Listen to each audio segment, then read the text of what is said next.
काम से पहले नोटिफिकेशन, नींद से पहले स्क्रोलिंग और रिश्तों से पहले स्क्रीन। यह नशा कोई आदत नहीं, यह समाज का सामूहिक रोग है। आज माँ बाप बच्चों को मोबाइल से ऐसे बचा रहे हैं जैसे किसान दूध को बिल्ली से। स्क्रीन केवल रोशनी नहीं, चेतना पर पड़ा हुआ गलतफहमी का पर्दा है। इसमें डूबकर बालक खेल भूल गया, युवक काम भूल गया और वृद्ध अपनापन भूल गए। यह धीरे धीरे हार्ट फेल्ट कंपैशन, आंखों की चमक और नींद की शांति छीन लेता है। स्क्रीन अब दर्पण नहीं रहा, यह आत्मा की खिड़की पर पड़ा जाला है। जी हाँ दोस्तों, नमस्कार। क्या आप सुन पा रहे हैं उस खामोशी की चीख को जो हर घर में गूंज रही है? आपके बच्चे मोबाइल से नहीं, पॉइजन से खेल रहे हैं। वह डोपामीन के नशे में हैं। रिसर्च कहती है भारत में 70% किशोर और किशोरी रोजाना 7 घंटे 22 मिनट स्क्रीन पर बिता रहे हैं। जब बच्चे मोबाइल फोन को बार बार ऊपर की ओर स्क्रॉल करते हैं, वह सिर्फ वीडियो नहीं देख रहे होते, वे अपने दिमाग को केमिकल ड्रग का इंजेक्शन दे रहे होते हैं, जिससे IQ लेवल और इमोशनल कंट्रोल दोनों गिरते हैं। WHO ने मोबाइल और गेमिंग की लत को 21वीं सदी की मानसिक महामारी घोषित किया है। यूनिसेफ ने स्क्रीन नशा को बिहेवियरल एडिक्शन की संज्ञा दी है। स्लीप डेप्थ, आंखों की रोशनी पर हमला, मोटापा, आलस, सामाजिक अलगाव, पढ़ाई में गिरावट, डिप्रेशन का बढ़ना और समय की प्योर बर्बादी, यही स्क्रीन की कीमत है। अमेरिका के एक रिसर्च में पाया गया कि 10 में से 7 बच्चे आंखों की समस्या से जूझ रहे और वजह है सिर्फ और सिर्फ स्क्रीन नशा। सोचिए, जिस उम्र में चंद्रगुप्त मौर्य ने साम्राज्य संभाला, उस उम्र का बच्चा पबजी और रील्स की दुनिया में खोया है। यह सिर्फ आंखों का खेल नहीं, आत्मा की कैद है। और असली सवाल यह है कि क्या हम स्क्रीन चला रहे हैं या स्क्रीन हमें चला रही है? यह हमारे आने वाली पीढ़ी का भविष्य बेचने जैसा अपराध है। जापान और कोरिया जैसे देश में स्क्रीन नशे से निपटने के लिए डिजिटल डिटॉक्स कैंप चल रहे हैं। उत्तर प्रदेश के गाजीपुर की हालिया घटना ने पूरे समाज को झकझोर दिया।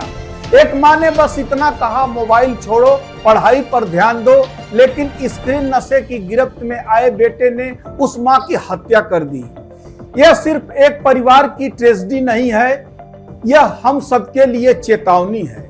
अगर स्क्रीन और स्क्रॉल पर नियंत्रण नहीं रखा गया तो यह एडिक्शन हमारी अगली पीढ़ी से उसका प्यार, संस्कार और इंसानियत तक छीन लेगी।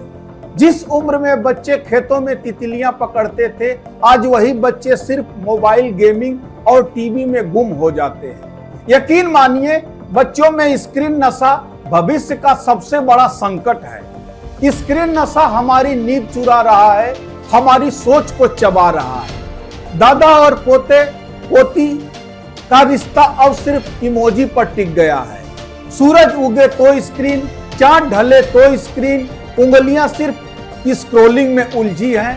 पर दोस्तों, रिश्ते तो मुस्कान मांगते हैं। यह नशा हमें धीरे धीरे इंसान से इंस्ट्रूमेंट और दिल से डेटा बना रहा है। दोस्तों की हंसी अब पार्क और खेल मैदान में नहीं, पिक्सल में सिमट गई है। ड्रग्स, शराब, तंबाकू, इन सब के नशे पर कानून है, लेकिन सबसे खतरनाक नशा स्क्रीन नशा पर कोई रोक नहीं। यह नशा हमें हंसाता है, रुलाता है और फिर हमें और गहराई में धकेल देता है। 2023 ICMC रिपोर्ट कहती है, हर चौथा बच्चा स्क्रीन नशे का शिकार है। यानी हर क्लासरूम में, हर खेल मैदान में, हर घर में एक इनविजिबल एनिमी पहले से मौजूद है। हार्वर्ड विश्वविद्यालय का रिसर्च कहता है कि बच्चे का ब्रेन 6 साल में सबसे तेजी से विकसित होता है और स्क्रीन इसे स्लो कर देती है। स्क्रीन नशा दरअसल डोपामीन हाईजैकिंग है। हर स्क्रॉल, हर नोटिफिकेशन आपके दिमाग में डोपामीन का छोटा सा झटका मारता है और यही झटके आपके दिमाग को बार बार और ज्यादा चाहने पर मजबूर कर देते हैं। यानी स्क्रीन अब सिर्फ आपकी आंखों में नहीं, आपके मस्तिष्क की नसों में उतर चुकी है। क्योंकि बच्चे पहले मिट्टी से खेलते थे, अब वर्चुअल गेम्स खेलकर अपनी आंखें लाल कर रहे हैं। दोस्तों, चौंकाने वाली बात है, बच्चे तो डूब ही रहे हैं, वहीं ऑफिस में भी काम से पहले नोटिफिकेशन देखे जाते हैं। दुकानदार ग्राहक से ज्यादा स्क्रीन से संवाद कर रहा है। बिस्तर पर नींद से पहले मोबाइल स्क्रॉल करना नया कल्चर बन चुका है तथा रिश्तों से पहले रील्स और चैट्स को प्राथमिकता दी जा रही है। सचमुच यह स्क्रीन लत सिर्फ बच्चों का नहीं, समाज का सामूहिक एपिडेमिक बन चुका है। आप सोच रहे होंगे यह सिर्फ भारत की समस्या है, लेकिन ठहरिए, दुनिया के सबसे बड़े बड़े देश इस आइक्रोनी से पहले ही कांप चुके हैं। चीन ने इसे रोकने हेतु मिलिट्री स्टाइल कैंप बनाए हैं। सुबह से शाम तक अनुशासन, परेड, ध्यान और काउंसलिंग। कोई मोबाइल, कोई स्क्रीन नहीं।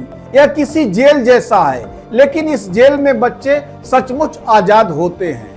और अमेरिका, जहां का हाल तो और भी डरावना है। एप्पल के फाउंडर स्टीव जॉब्स, जिसने आईफोन और आईपैड बनाया, उन्होंने साफ कहा था, मेरे बच्चों को मैं ये कभी इस्तेमाल नहीं करने देता। दुनिया के बड़े टेक्नोलॉजी सीईओ अपने बच्चों को स्मार्टफोन नहीं देते।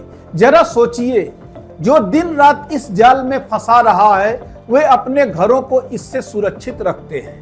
तो असली शिकार कौन है, हम या हमारे मासूम बच्चे? स्क्रीन मोह है, मोह रोग है, और यह रोग समाज का डिस्ट्रक्शन है। जो समय रिश्तों का था, जो शक्ति मन की थी, सब स्क्रीन ने हड़प लिया। पहले बच्चे आसमान में तारे गिनते थे, अब लाइक्स गिनते हैं। इसे झुठलाया नहीं जा सकता कि स्क्रीन मॉडर्न टाइम का महाविश्व है। जो स्क्रीन से खेलेगा वह भविष्य हारेगा। MIT की रिपोर्ट कहती है, जो बच्चे 6 साल से लगातार मोबाइल देख रहे हैं, उनके दिमाग में वे हिस्से सिकुड़ने लगते हैं जो ज्ञान, भाषा और भावना से जुड़े हुए होते हैं, और धीरे धीरे उनकी एम्पैथी खत्म हो जाती है। ऐसे बच्चों को माँ बाप की भी पीड़ा दिखाई नहीं देती। बच्चों को मोबाइल से बचाना उतना ही चैलेंजिंग हो गया है जितना बिल्ली से दूध को। अगर आज आपने अपने बच्चे के हाथ से मोबाइल नहीं छीना, तो कल जीवन बच्चे के हाथ से छिन जाएगा। लेकिन प्यारे दोस्तों, अब समय जागने का है, चुप्पी तोड़ने का है, डिसाइसिव कदम उठाने का है। बचपन को फिर से मिट्टी में खेलना है और दादी माँ की लोरी से नींद को बुलाना है। जवानी को फिर से सपनों में ढलना है। बुढ़ापा डिजिटल डोप में न पहुंचे, उसे भी बचाना है। इस नशे से मुक्ति के लिए परिवार को विल पावर दिखाना है, जैसे डिजिटल फास्टिंग, हफ्ते में स्क्रीन से 1 दिन व्रत, स्क्रीन शेड्यूल, टाइम्स ऐप से 2 घंटे की सीमा, फैमिली आवर, रोजाना 1 घंटे बिना स्क्रीन, सिर्फ आपसी बातचीत तथा घर में नो फोन जोन बनाने जैसे उपाय करने हैं। जिस प्रकार योग शरीर और मन को जोड़ता है, इस तरह डिजिटल संयम आत्मा को बचाता है। स्क्रीन हमारे लिए साधन बने, साध्य नहीं, अतः इसे अपने हाथ में रखो, दिल और दिमाग में नहीं। यह केवल लक्ष्य से भटकना नहीं, यह हमारी आत्मा पर हमला है। इसलिए समय को स्क्रीन पर नहीं, अपने सपनों और संबंधों पर इन्वेस्टमेंट करो। आपकी आंखों की असली चमक रील्स में नहीं, आपके भीतर छिपी फायर में है। अपने सपनों को पंख दो, स्क्रीन और स्क्रोलिंग नहीं। आपके हाथ की ताकत मोबाइल पर स्वीप करने में नहीं, बल्कि समाज को बदलने में है। मेरे प्यारे दोस्तों, आज हम संकल्प लें, इस स्क्रीन की जंजीरों को तोड़कर बाहर निकलेंगे। स्क्रीन नहीं, जीवन चुनेंगे। स्क्रोलिंग नहीं, रिश्ते चुनेंगे। गुलामी नहीं, महत्वाकांक्षा चुनेंगे। क्योंकि यह युद्ध सिर्फ स्क्रीन का नहीं, हमारी आत्मा, अवस्था और समय को बचाने का है। बहुत बहुत धन्यवाद।